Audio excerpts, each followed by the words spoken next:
your muse, bring your easel and pencils. Here you go, you try and tease with them pictures. You could ride on me just like you ride the elliptical. She said I'm trying to keep it tight for my nigga. Girl, I like your last nigga, all I need is mental. You know I'll work you out, get you right. Give me a little B-roll. Okay, I'm at a cafe right now, and I actually have this book with me and I need to read it, but one of the biggest things that I'm realizing is that I just kind of write instead of outline, and I think that like takes up so much of my brain power. So I think I'm gonna try and outline a little bit. I wrote a little bit, but it's like here and there, it's not flowing. I got a matcha, I'm at the end of it, but yeah, I'm actually working, but I stepped outside because why not, free will. But yeah, do y'all outline or do y'all just write? Oh Lord, I'm screaming. I didn't get catcalled. I want to talk about naming my characters because two people who I love asked me, and it really took me by surprise, and I was really lighting up as I was talking about it. But my names come from real life that I've like put a spin on, or a lot of times I will search like popular name from certain era or certain year, and that really helps. But because my name is Kyel, naming is genuinely so important to me. My last book that came out, the main characters' names are Fantasy and Gwen.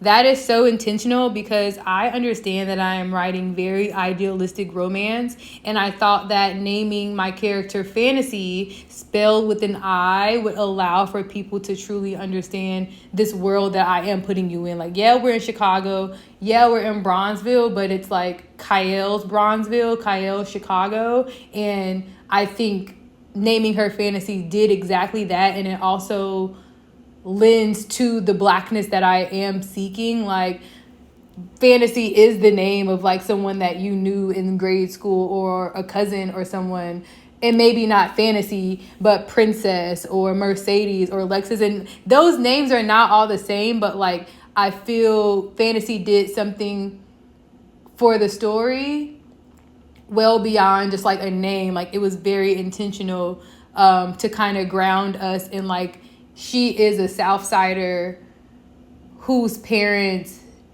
made an intentional choice to name her this. And we even have a point in the book where we talk about her name. Gwen meets her parents, and they're saying that basically as they were dating, ego tripping kept coming up for them. It's a poem that really surrounds their love and their relationship. And when they were naming their kid, like, they kept thinking about ego tripping. And if you can name your kid the most fantastical thing, like the name would be Fantasy. And because we are Black Southsiders who are proud, we gonna name this baby name with an I.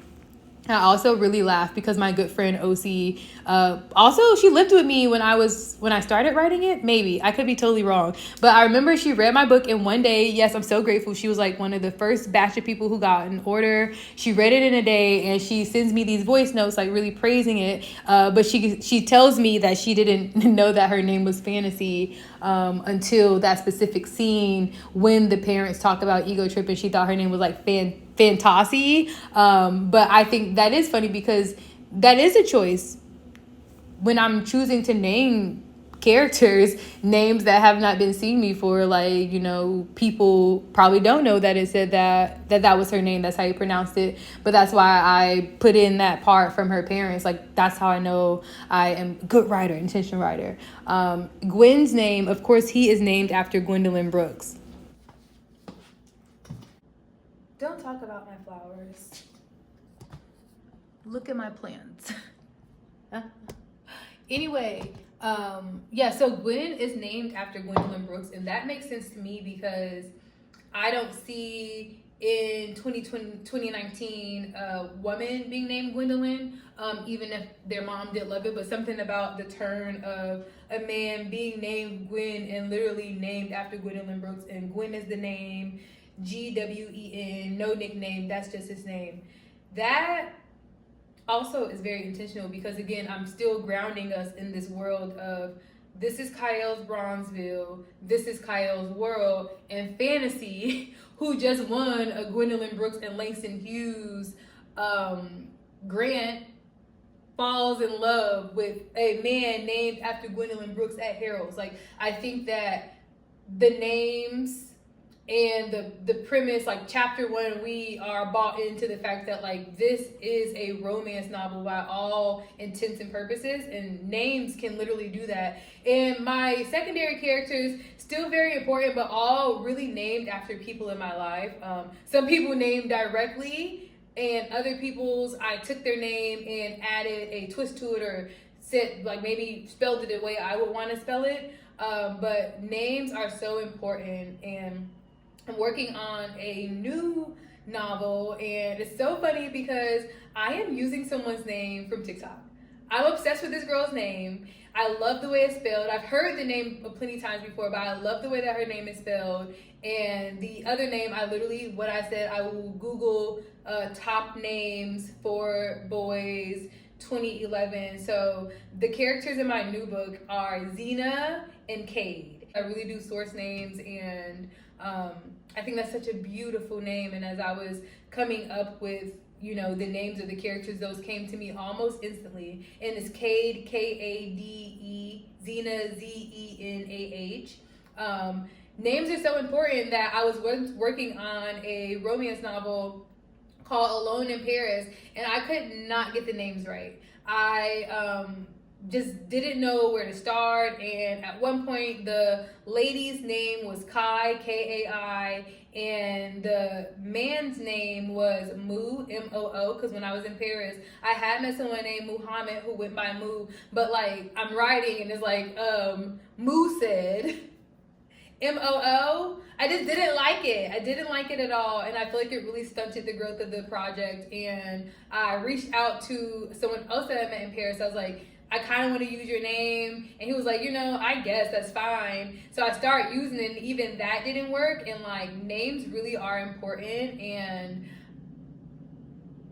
especially now that I'm writing romance, it's so important for me to like be very intentional about a name, because I will dead ass stop writing. And even like I'm working on this new book, and we got some secondary characters. I'm kind of upset because, okay, they're in Dakar right now. I don't want to give too much away, but they're in Dakar, and there's a Jamaican man who owns a beach bar out there. His name is Michael. I feel like that makes sense, but it's also like, boo, like, you know, names are important. And then in the story, the main character also has an ex, and I just named him Justin. Boo! You get what I mean? Names really fucking matter, and that's something I'm like always working through for real. This is a huge part of the process too, like talking through the process, because I was writing poetry for a long time, and writing novels is just because, okay, so in my new book, so far people's names are Xena and Cade, Abdullah, Fatu, Michael, and Justin.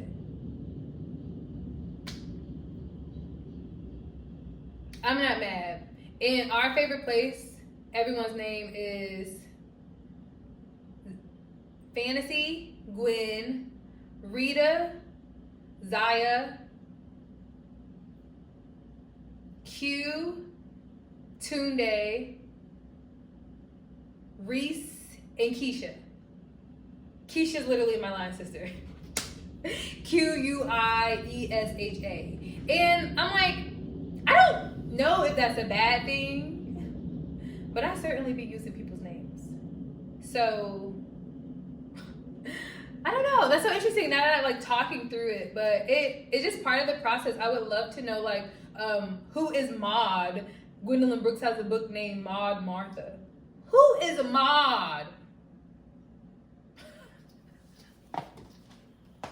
I was able to read that chapter I was talking about in writing a romance novel for dummies. It was outlining versus discovery writing. I had never even heard of discovery writing before, but I am indeed a discovery writer, and that just means that you just sit down and you kind of just go with the story, and that's really what happens. I have a premise, I have a storyline, but I'm really just letting the story unfold in front of me. I like kind of some of the notes they have for outlining, but they even said if you don't need to outline fine. It's okay. Just go for it. But what I did really enjoy is in discovery writing, they gave the tip to break your story up into quarters. So first quarter, second quarter, third quarter, and fourth quarter, and kind of giving like plot points to get to in those quarters. And those quarters are like measured by word count. So if you want 75,000 words, when you get to 1/4 of that is when you should have accomplished everything in your first quarter. And I really do enjoy that.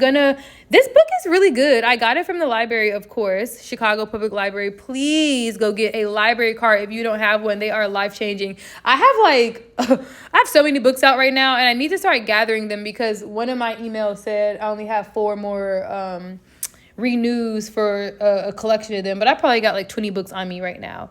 But anywho, yeah, I never heard of that before. Discovery writer. I am a discovery writer, and that is why I have not been outlining. I am Kyel Brooks, and this is A Writer's Life. Thanks for watching.